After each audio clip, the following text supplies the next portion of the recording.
Okay. Hello, everyone. Good evening. My name is Nicole, and welcome back to our English class. As you can see on the screen, for today's session, we will be focusing on listening and pronunciation for TOEFL, or we will be focusing here on the vocabulary. Now, again, if you're here, of course, you will be very familiar with TOEFL. TOEFL is short, not short, but it stands for Test of English as a foreign language. Okay, so that's TOEFL. It's an examination. So why do we learn? First, why do we learn this? And why do we take that? Well, we take the TOEFL for several key reasons. First is university admissions. It's a standardized test that measures the English language ability of non-native speakers who wish to enroll in English-speaking universities, primarily in countries like the United States, the Canada, the UK, Australia, or even New Zealand. Over 11,000, I think, or so much more, institutions worldwide accept TOEFL scores. Okay. Second is to demonstrate English proficiency. Now, it proves that to institutions that you have the necessary English skills, which of course includes the basic four skills, English skills, which includes reading, listening, speaking, and writing. So it shows that you have that. They have those. I have those different skills, English skills, to succeed in an academic environment where English is the primary language of instruction. Third is for also visa and immigration. So many countries' immigration offices and government agencies accept TOEFL scores when granting student and work visas. We also learned this for professional certification and employment. So some professionals, some professional licensing or certification agencies and employees, um, I know employers in international English-speaking roles may require TOEFL um, scores to evaluate English proficiency. Okay. Also, it is we learn this for scholarships. Well, it depends, right? This is a context to context basis. All of these things that I've mentioned, including scholarships or slum scholarships programs, use TOEFL scores as a criterion for awarding financial aid. And lastly, of course, we learn this for personal assessment. Individuals may also take the TOEFL to finally and formally assess their English language skills or track their progress. So we learn TOEFL and we take TOEFL for all these reasons. Depends, usually not all.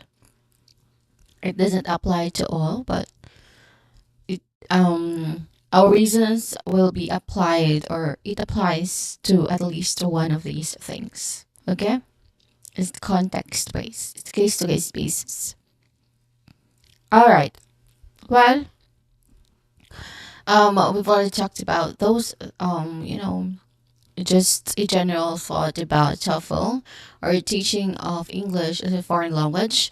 We will go over with the different, because our focus for today is vocabulary, which is the terms that are usually included or where the TOEFL examination, TOEFL test recognized as part of examination, as part of different tests for TOEFL. So we're going to focus on those vocabularies of those terms. Let's start with the first set of terms, which includes here 6 words, starting with synthesize. Again, synthesize. This is combining elements to form a whole. So when you synthesize, you take different pieces of information like facts or ideas or opinion or sources, and you connect them in a meaningful way. So it's more than just collecting ideas. It's it means creating a new understanding or perspective from what you've read or heard. Now, in academic writing, this often happens in the conclusion or discussion part of an essay. You just don't repeat sources, you mix them together to support your argument. So use this word in essays and presentations or even discussions when showing how multiple ideas connect. So, for example, when you try to say, um, the researchers synthesized data from several studies to show a trend. So, there's an example of that. Okay, there's an example of how you can use the word. Okay. So when you try to use this word, of course, depending on the context, it can be academic, logical, and or thoughtful. Pronunciation wise, here on the column for pronunciation, this is the IPA transcription, okay? International Phonetic Alphabet. So we are following that. So pronunciation wise, for synthesize, you start with sin, of course, sin, which has a short E sound. This is the stressed syllable. And then you say th, with a soft TH sound, like in think.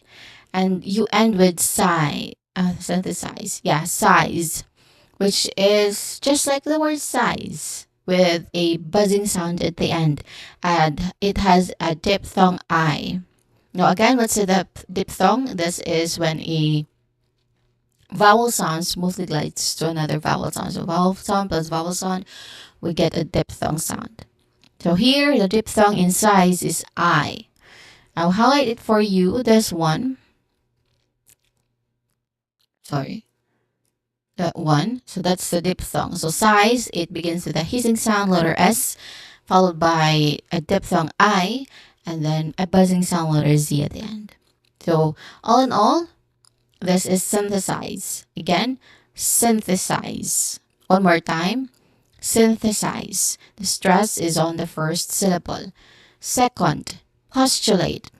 Again, postulate. So it suggests an idea as a basis for reasoning.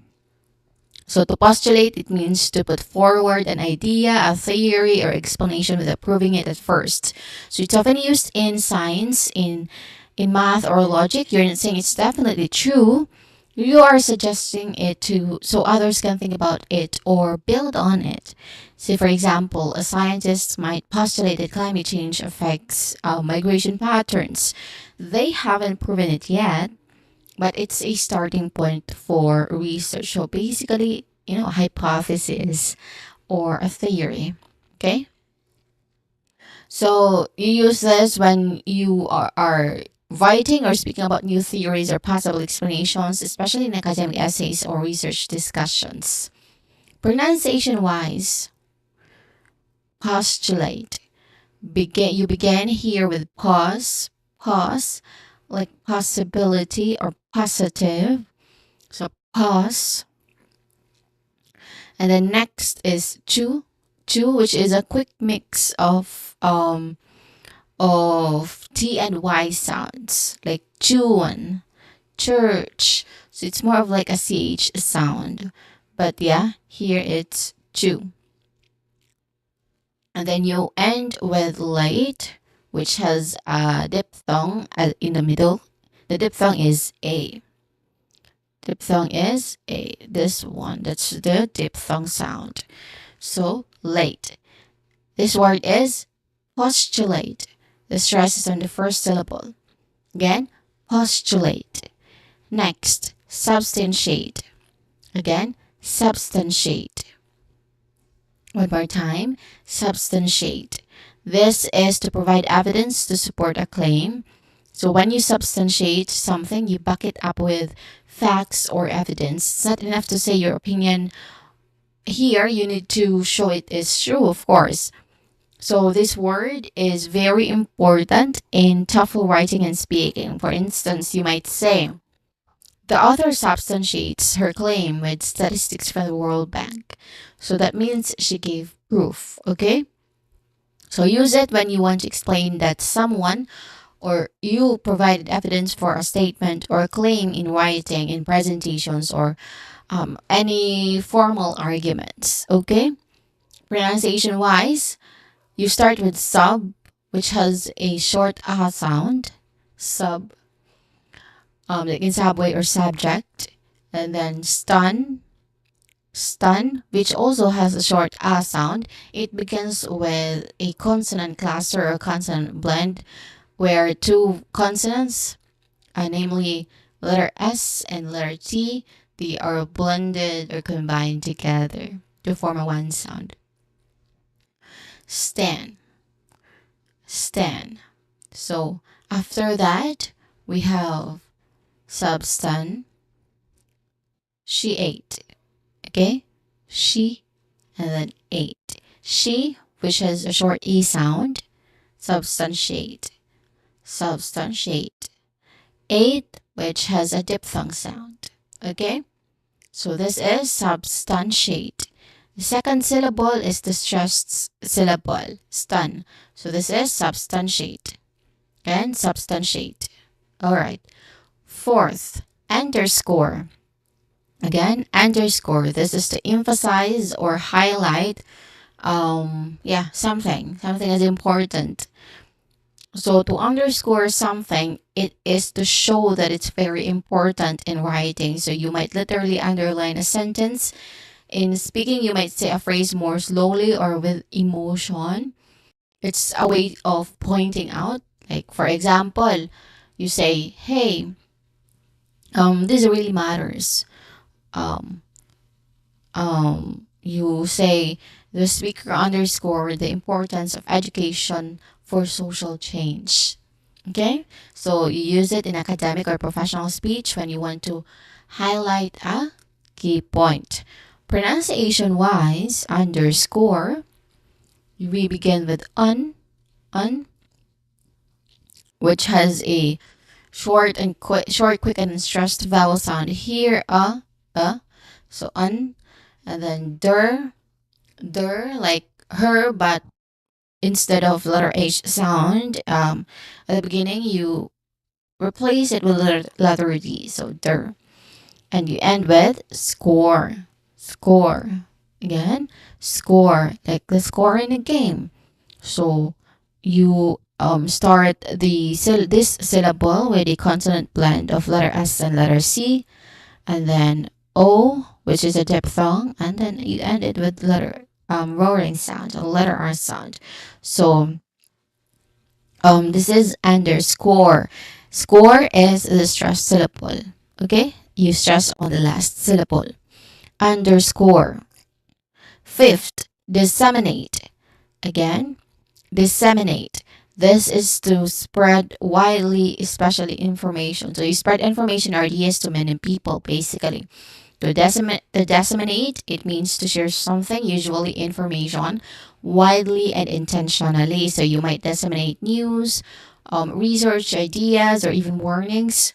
Like for example, the university disseminated the results of the study to the public. So this is a common thing in education, in media, or government communication. So try to use this in formal writing or speaking when talking about sharing information within a large group. And your tone should be neutral, should be informative, and of course professional. Pronunciation wise, disseminate.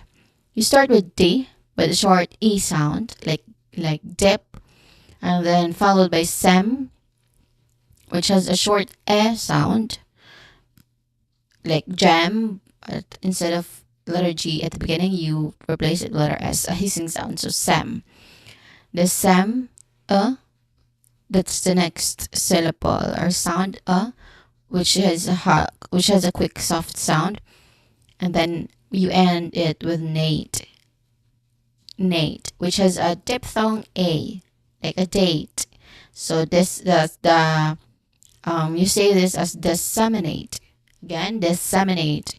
Stress the second syllable sem. Okay, disseminate.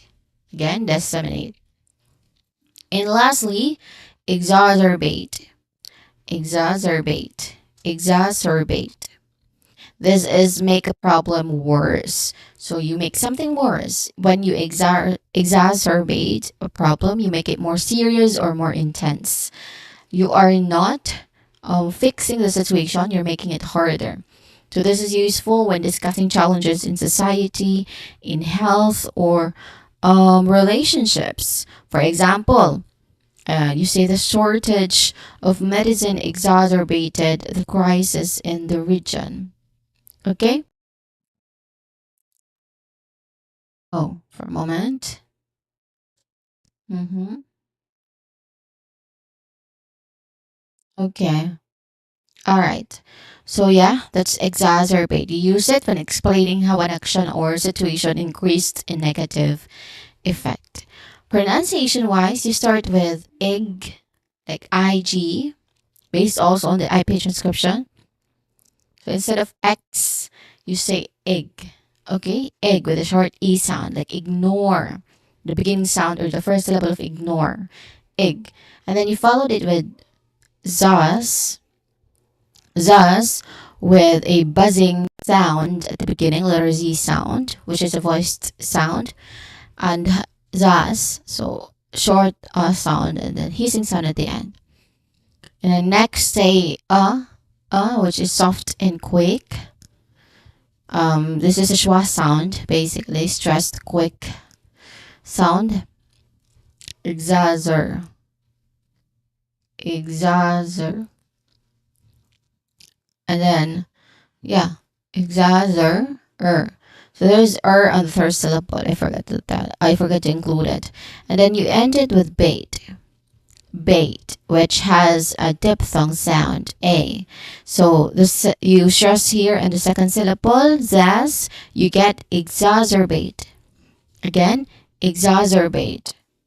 One more time, exacerbate. Okay, so those are the different keywords or different terms under academic verbs and in TOEFL examinations in general. Okay, now to check if you are understanding so far, of course, it's time to practice. Let's have a practice drill. This is very simple. I just want you to read the whole sentence with me where the words that we've provided or we discussed earlier is used in this sentence. So I just want you to read the sentence in your own comfortable spaces there. Okay? All right. The researchers aim to synthesize findings from various studies to draw a broader conclusion. Scientists postulate that the universe is expanding at an accelerating rate. The lawyer failed to substantiate his claims with credible evidence. The data underscores the need for immediate climate action. The professor worked to disseminate a new theory through academic journals. Cutting down more trees will only exacerbate the flooding problem. And that's the last word. All right. Moving on to another category, which is on complex nouns, still on TOEFL, but it's focusing on complex nouns. We also have 6 words here. So this is on complex nouns. Starting with the first word, paradigm. Again, paradigm. This is a typical example or model, basically. A paradigm is a framework or pattern that serves as a model or example for how something is structured, is understood, or performed. So it's often used to describe widely accepted theories or practices in silence in business or society. So a paradigm sets the norm for thinking or doing something. And when it shifts, it signals a major change in approach to you or your perspective. It's where we call it as a paradigm shift. Okay, there's a major change in your approach or in your perspective, and that's a paradigm shift.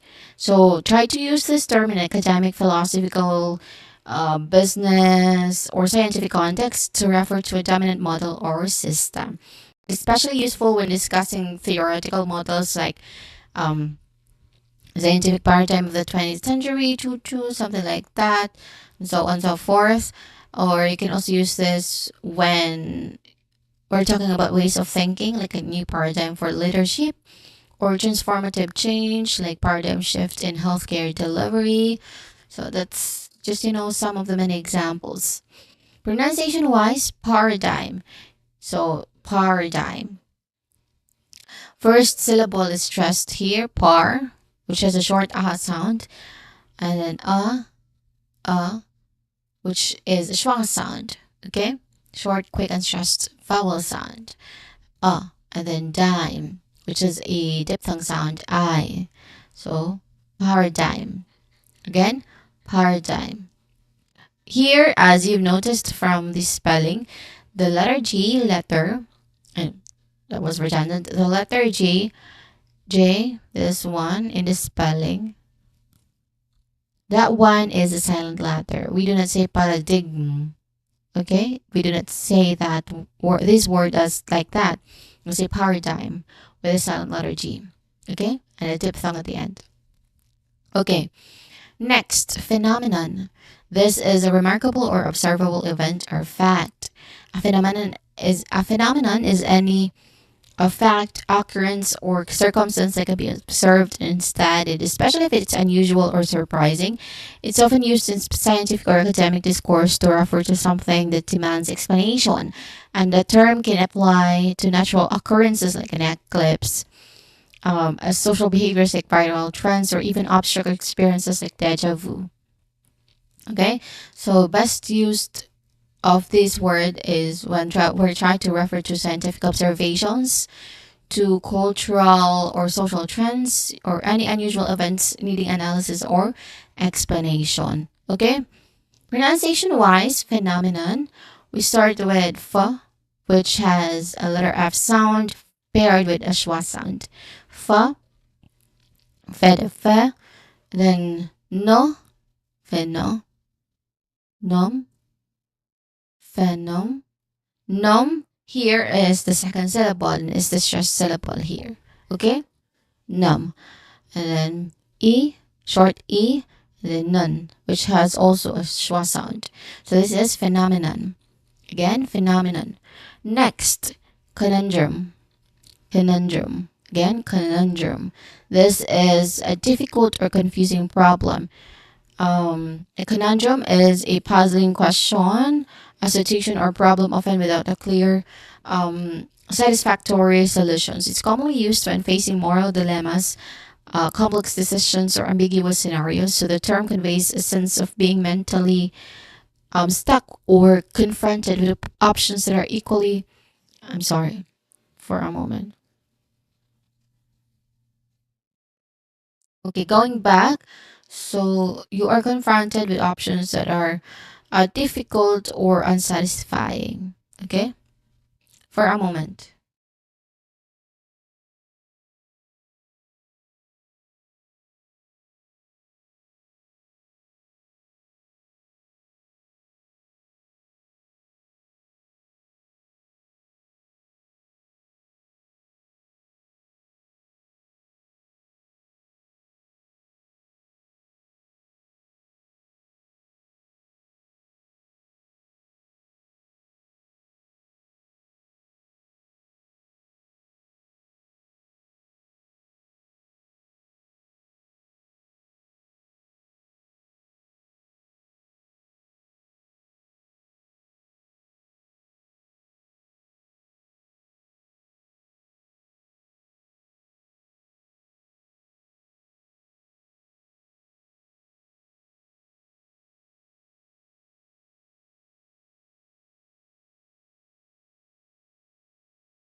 Okay, I'm back. Thank you for your patience. There was like, it just bothers me. My eyesight. There's an eyelash. There's an eyelash that I need to get in my eyes because it's bothering my eyesight. Thank you for waiting. Let's immediately continue because I think it's a few seconds, we're a few seconds away. But yeah, where am I? Yeah, conundrum. So conundrum Um, Again, this is a difficult or confusing problem. So you typically use this when describing mental or philosophical puzzles, like the ethics of AI is a real conundrum, something like that. Or you're talking about hard decisions, you can also do that. Like she faced a financial conundrum, or you want to highlight ambiguity or contradiction, like a legal conundrum. So it adds sophistication and thoughtfulness to your language. Okay, all right. Pronunciation wise, conundrum, you start with ko, which has a schwa sound, nun, which also has a quick and stressed vowel sound in the beginning. And this syllable is the stressed syllable for this word. And then we end with drum, which also has a schwa sound. It begins with a consonant blend of the two consonants D and R. So this is conundrum. Next word is ramification. Again, ramification. This is a consequence or result, often unexpected. So a ramification refers to a secondary or indirect consequence that stems from an action or decision. So it often carries the a connotation of being unexpected or far-reaching. Unlike simple outcomes, ramifications are more complex and it can multiply over time. It affects systems, it affects people or policies in a web of consequences. So try to use this is in legal, political, or strategic context because it is common in there, or in planning or analysis, or even cautionary discussion. Okay, those are certain contexts, some of the many contexts that you can use ramification, the word ramification properly. Okay, pronunciation wise, we start with rum, which has a short a sound, and then followed by a short e sound, and then fi, which also has a short e sound, k, which has a diphthong at the end, a, and then shun. Again, if the word or if something of the syllable is spelled like tion, that is shun. If there's tion, you say it as shun. So this is ramification. Fifth is discrepancy. Again, discrepancy. This is the difference between two things that should match. So a discrepancy points to a mismatch or inconsistency between two or more facts or records or versions of an event. So it implies that something is wrong, something is unexpected, or it requires explanation. This term is frequently used in accounting, in auditing, in legal contexts, or any area where precision is key. That's discrepancy. We can use that. But this is appropriate when reporting inconsistencies, in investigating mismatches, or in when addressing expectations versus reality. That we use the word discrepancy.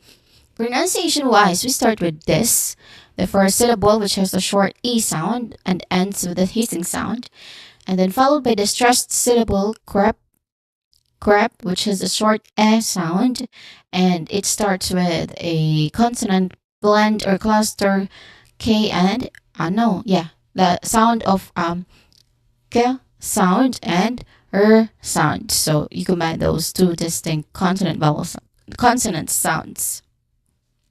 So we have second syllable crep, the stressed syllable, discrepancy, n which has a schwa sound, and then C, which is a short E sound. So this is discrepancy. Again, discrepancy. Lastly, we have correlation. This is a relationship or connection between things. This correlation is a statistical or logical connection between two variables or factors. It shows how they change in relation to one another. It does not imply that one causes the other, only that they appear to move together. So it's commonly used in data analysis, like in research in psychology or even trend reporting. So try to use this when analyzing patterns, like there is a high correlation between smoking and cancer, or when discussing data relationships, or even just clarifying that the association is not equal to causation. Okay. Pronunciation wise, correlation, we start with core, which is a short O sound, and then which is a schwa sound, And then lay, which is the stressed syllable, has a diphthong here, A. And then again, Tion, shun. So this is correlation. Again, correlation. All right. So those are some of the many complex sounds um, we have discussed. So to check again, same pattern, same process. It's time to practice. Let's have a practice drill. I just want you to read again the sentences with me on your own comfortable spaces. Let's start. Discovery of DNA shifted a scientific paradigm in biology. The northern lights are a natural phenomenon caused by solar particles. Choosing between career and passion is a common conundrum. The policy change has serious ramifications for low-income families. There is a clear discrepancy between the witness statements, and studies show a strong correlation between sleep and academic performance. Okay, we shall move on with another set of words, which is on precision activities. Now, precision adjectives. I'm sorry, precision adjectives. So, precision adjectives are specific words that not reply, but more replace. It replaces common vague adjectives to provide a much clearer and more detailed description, more precise to one. For instance, for example, you say instead of saying nice, which is very vague, it's ambiguous, it's too general, you try to use sunny, pleasant, or crisp, which offers a precise image. Okay, that's precision adjectives, so they enhance clarity and impact in writing and speaking. Okay. Starting with the first word here, the first word is inherent. This is naturally part of something. So inherent describes something that is not a natural or essential part of something else. It exists as a built-in quality or characteristic and cannot easily be separated from it. So it often refers to features or traits that are automatic, that are expected or deeply embedded rather than acquired or added later. Okay, so that is inherent. So you use this when talking about essential qualities like inherent risks in the system, or when you try to discuss the built-in or permanent traits, or just emphasizing what cannot be removed or avoided. That is inherent. Pronunciation wise, we start with in first syllable, which has a short e sound, and then next is the second syllable, or this our second syllable and the stressed syllable here. He. So that's the stressed syllable, and then rent, which has a stress sound. So this is inherent. Again, inherent. So the stressed syllable has a long e sound.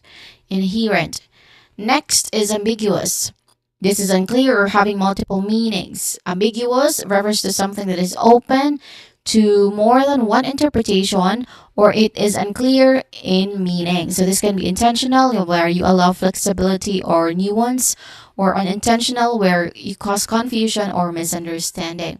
So it's used in communication, in writing, in contracts, or even behavior when a single clear message is not present. So try to use this in situations where it's ideal for, like describing unclear language or messages, legal or academic discussions about interpretations, or analyzing tone or motive. Pronunciation wise, ambiguous, we start with the first syllable, of course, which has a short a sound, and then big, which is a short e sound, and then you. So you might be confused why this one in the IP description, the sound of letter Y is transcribed as letter J. Okay, so don't get confused with that. If it's IP description, the letter J is letter Y sound. Okay, all right. So that is ambiguous. Ambiguous. All right. The stressed syllable is on the second syllable big. Ambiguous. Third is tentative. That's certain or fixed. So tentative describes something done without certainty, without confidence or permanence. It can refer to plans, to actions, to decisions, or even attitudes that are hesitant, that are temporary or subject to change. So it often reflects caution or the early stage of something. Okay, so that's tentative. So you use this when discussing plans or decisions that are still under review, like tentative schedule, or you describe unsure behavior like a tentative smile, or you try to indicate that something is not finalized. Okay, that's tentative. Pronunciation wise, we start with ten, which has a short S sound, and then t, which has a schwa sound, quick and stressed vowel sound, and then you end with tiv, which has a short E sound. So this is tentative. Again, tentative. The first syllable is the stressed syllable here, ten. Tentative. Okay? All right. Fourth is redundant. This is more than necessary. This is repetitive. So redundant means something is unnecessary because it's already implied or duplicated elsewhere in the sentence. It's often used in writing, in speech, in design, and systems to describe inefficiency or unnecessary repetition. Now, in workplaces, it can also refer to someone being let go due to their role no longer being needed. That's redundant. So this is common in editing or reviewing writing or workplace contexts or technology or systems design. That is redundant. Pronunciation wise, we start with re, which has a short e sound, and then followed by dun, which has a short and quick unstressed vowel sound in the middle, and then ends with another with dent, which has a short nice short sound. Oh yeah, it has a schwa sound. Okay, so this is redundant. The second syllable is the stressed syllable here, so this is redundant. Fifth is intricate. Again, intricate. This is very detailed or complicated. Intricate describes something with many interconnected parts, details, or steps. So it suggests complexity that is often elegant or delicate. So it's used for physical designs, systems, stories, or anything where precision and careful structure are what are required. So you try to use this when you do some art design or architecture, like intricate patterns. That's an example phrase where you use this word, or when you are doing procedures or mechanisms like an intricate machine. That's an example phrase where you use the intricate as a word, or you try to describe plot lines or theories like an intricate story. Okay, all right. Pronunciation wise, intricate, it starts with n that has a short e sound, and followed by tree, which also has a short e sound, and it has a consonant cluster, consonant blend, and then it ends with ket, which is a short s sound. Okay, intricate. Again, intricate. And lastly, we have viable. For intricate, our stress syllable is in. Okay, intricate. Lastly here, viable. This is able to work or succeed. So it refers to something that is capable of functioning successfully or being effective. It's often used to assess whether an idea, a plan, or business or life form has the potential to continue or grow. So in biology, or more specific context, it can refer to living organisms or offspring that can survive or that are able to survive. So try to use this in common contexts like business or project planning, scientific or biological context, or strategic or long-term discussions. Pronunciation wise, viable. Starting with the first syllable, which is also the stressed syllable, vi, it has a diphthong sound, I. Okay? And then followed by a schwa sound, and then ends with bal, which also has a schwa sound in the middle. So this is viable. Again, viable. All right, so those are the terms for precision adjectives. Let's try to see if you are following with me. Let's have a practice drill, of course. Same pattern, same process. I just want you to read the whole sentence with me, where the words here that we've discussed earlier are included in here. They are all embedded in here. Okay? All right, let's start. Risk is inherent in all investment strategies. Her answer was ambiguous and left everyone confused.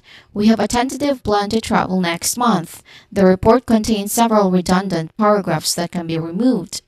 The artist created an intricate design using only pencil and paper. And lastly, solar energy is a viable um, alternative to fossil fuels. Okay? All right. So those are for what kind of words they're under precision adjectives. Okay. Now we are moving on to cause and logic terms. So that is like I think the fourth category. Let's start with the first word, of course, implication. This is a possible result or meaning. So implication, it refers to a conclusion, an effect, or idea that is suggested but not directly stated. So it often relates to something that logically follows from an action, an idea, or statement. So in academic, legal, and everyday contexts, it can mean either a consequence or a hidden meaning. Okay, so use this when describing indirect consequences, like the implications of the decisions are serious. You can say that. Or when you try to suggest a hidden message or assumed idea. Say, for example, you say, his words carried the implication that, and then you follow it up with something that you've discovered. You can also use this when analyzing logic, results, or policy effects. Okay? All right. So that is, where are we? Implication. Pronunciation wise, first syllable im has a short e sound. Okay? The next is plea, which also has a short e sound, and then it begins with a consonant cluster, consonant plant p, where the sounds of letters p and l. Okay? And then followed by third syllable is k, which is a diphthong sound, a. And lastly, tion, shun. So this is implication. Again, implication. K is the third syllable and the stressed syllable here. Implication. Next is justification. This is a reason or explanation for something. It is the act of showing or proving that something is right, something is reasonable or acceptable. It is often used to defend decisions, actions, or beliefs by presenting logical or moral reasoning. So in academic writing, it is essential to justify claims with evidence, okay? Because you try to use this when providing support for an argument or action, or when you're trying to respond to criticism or, explain logic behind choices or beliefs. Pronunciation-wise, for justification, we start with just, again, just, which has a short vowel sound. And then T, which is a short E sound. Phi, still with phi, short E sound. And then K, which has a diphthong sound, A. And then tion, shun. So this is justification. The stress syllable here is also on the syllable K. So this is justification. Again, justification. Next is premise. Premise. This is a base idea used in arguments. So a premise is a foundational statement or assumption that an argument is built upon. So in logic and critical thinking, premises are the starting points that lead to a conclusion. They must be clear and support the overall structure of reasoning. So you use this word in debates and logical analysis. Like you say, the premise of his argument is flawed. Flawed. Or next is also in essays and academic writing. This is basic, but we also use that. And then philosophical or theoretical discussions also, we can also try to use this word. We do not try, but if you're familiar with this, if it's part of your vocabulary, of course, you do not need to try anymore because it will come out naturally. So this is justification. Yeah, not justification, but premise. Pronunciation wise, there's only two distinct sounds here, prem and s. So we start with prem, which has a short e vowel sound.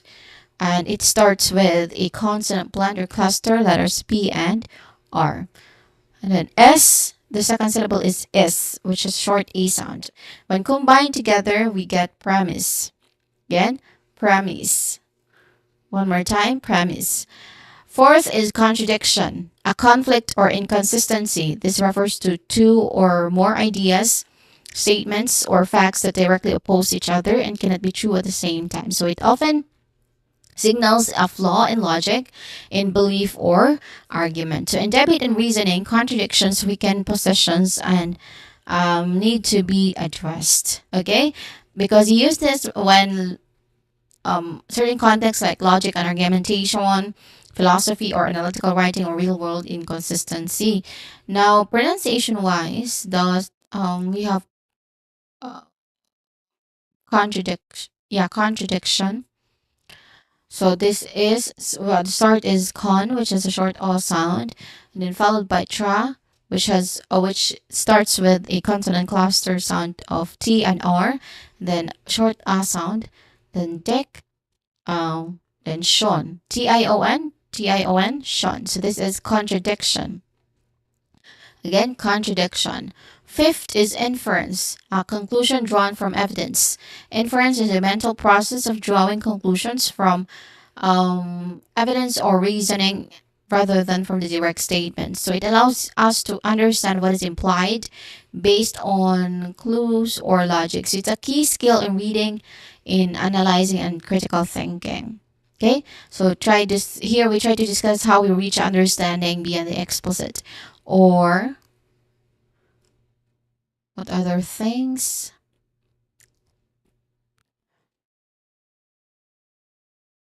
She used to date a course white man. It's also another reason. But yeah, we're focusing here on premise.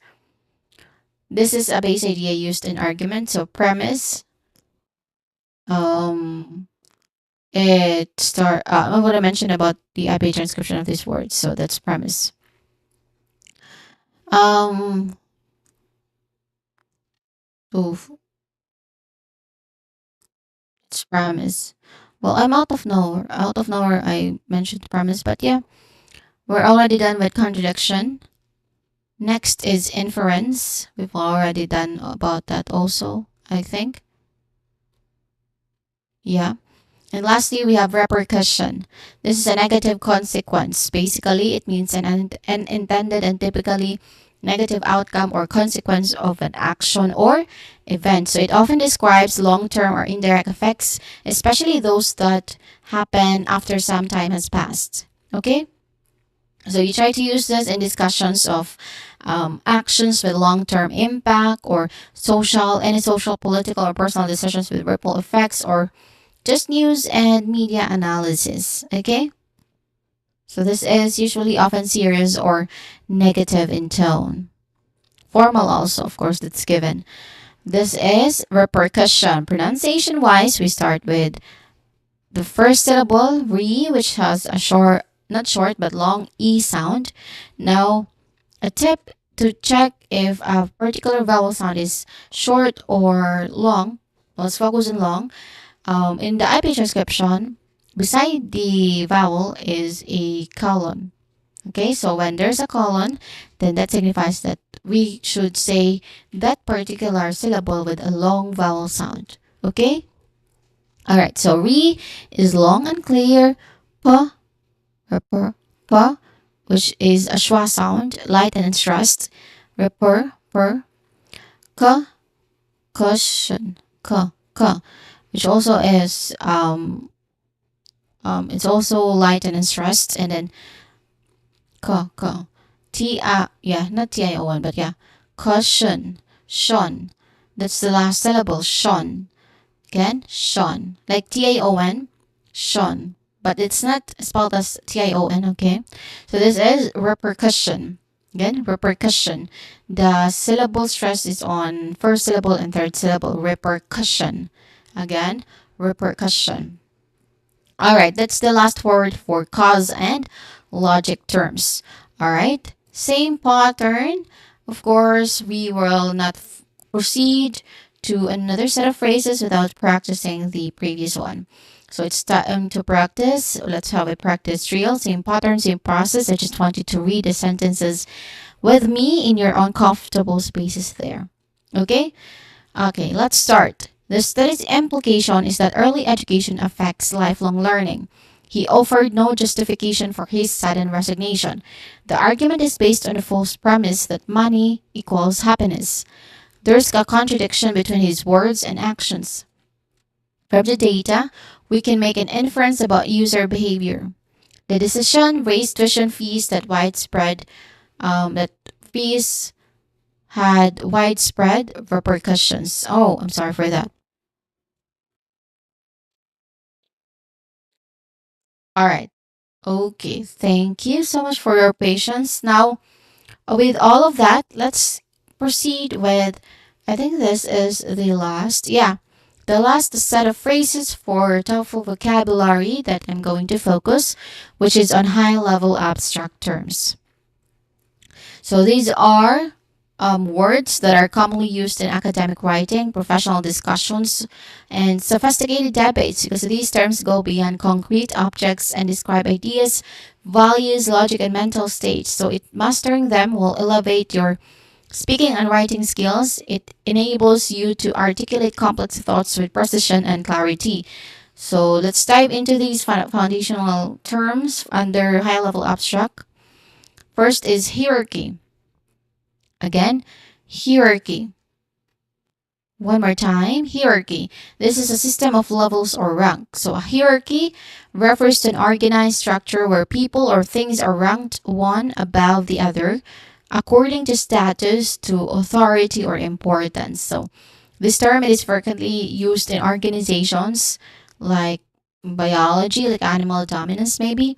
So it can also be used in government and even in life systems. That's hierarchy. Okay? Hierarchy. All right, hierarchy.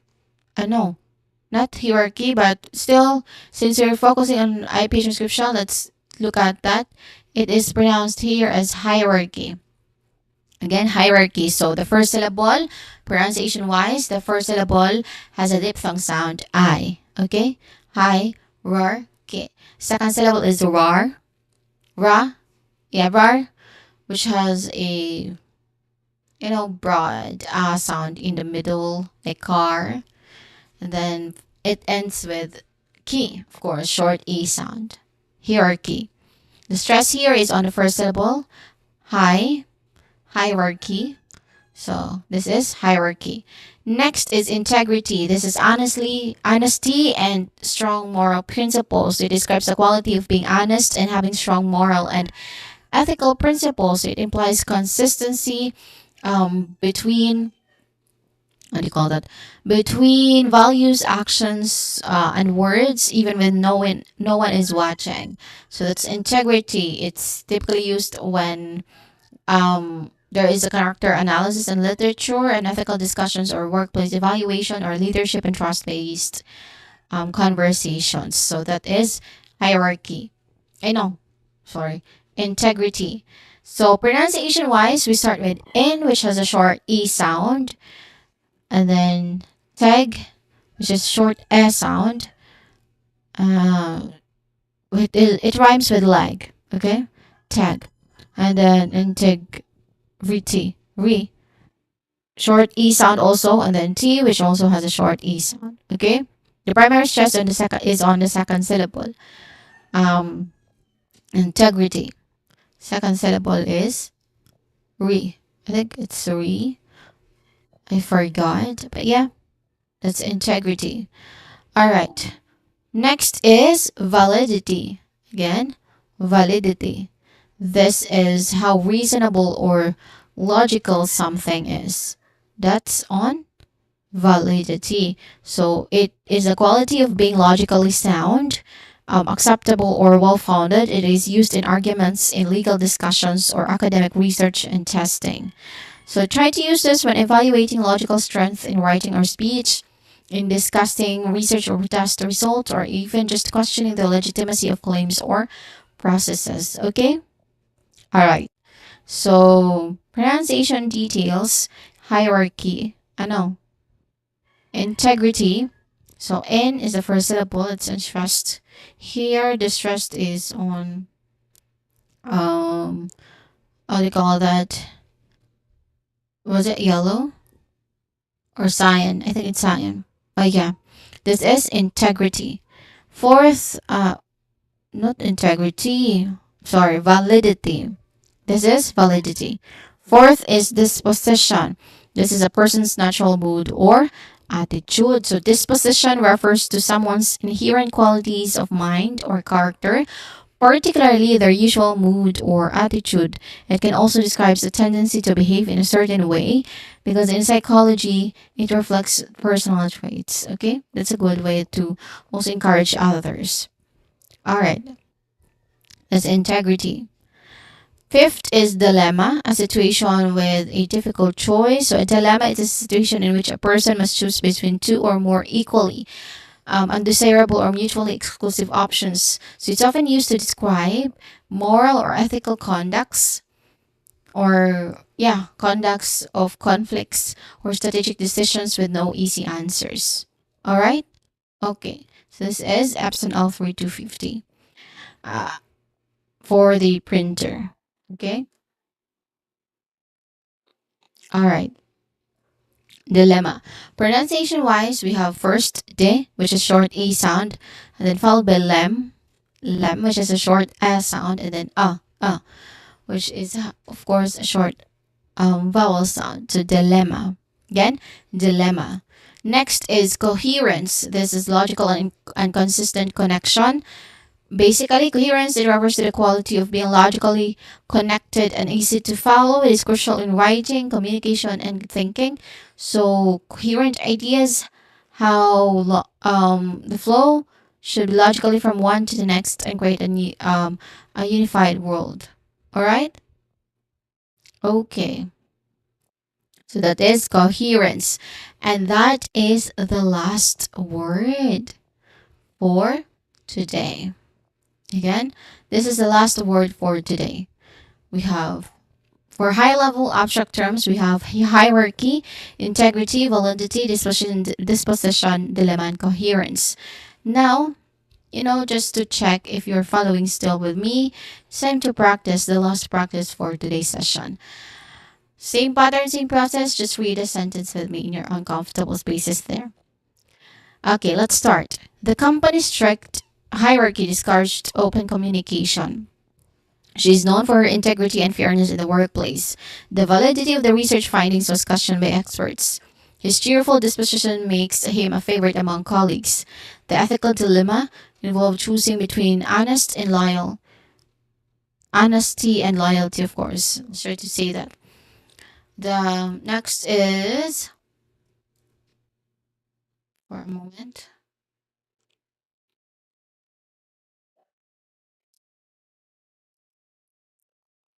Okay. All right, so that's coherence. All right. Yeah, I think that's everything for a moment. Yes, that is everything. We end with the word coherence here. So at this time you're around 20s, I think. Okay, so we have an example of this is co, which sounds like co, and then high or here you stress out the character for that. Okay, all right. That brings us to the end of today's vocabulary session, everyone, especially when considering in the context of TOEFL. So these kinds of abstract and academic terms are a big part of what separates everyday English from the kind of English you'll see and need to use, which is on the TOEFL exam. They show up in reading passages, in lectures, right? So you show up to that. Now, of course, a big part, these kinds of abstract and academic terms that we've discussed are a big part of what separates everyday English from the kind of language you'll see and need to use on the TOEFL exam. They show up in reading passages, in lectures, in writing prompts, and even in speaking questions. So they the more familiar and comfortable. The more you are familiar and comfortable with them, the more confident you'll feel in all four sections of the test. Okay? Keep in mind that vocabulary isn't just about memorizing definitions. It's about understanding how words can function in different contexts, how they can tone, and how they can help you express complex ideas with precision and clarity. Okay, so here's what I want you to do. Notice these kind of words when you read articles or listen to lectures.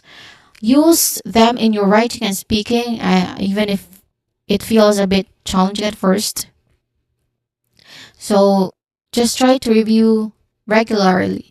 Repetition really helps with retention. So you're building a strong academic foundation with every new word you learn. Keep going, curious, and don't be afraid to spoil. Yeah. Let's keep going, stay curious, and don't be afraid to push yourself beyond what feels easy. Great work today, everyone. See you next time. Okay? Everything's good for listening and pronunciation. For TOEFL, TOEFL vocabulary. Again, what's TOEFL is teaching of English in foreign language. All right? Okay. So that's all right. Okay. That is on that kind of version for our song. Yeah, you're building a strong academic foundation with every new word you learn. So keep going, stay curious, and don't be afraid to push yourself beyond with what feels easy, of course. We try to do this, but it's really hard in my hair. So let's just try to do that. Okay? All right. So, here, as you can see, here I'm laughing at the birth date, which is Heesong's.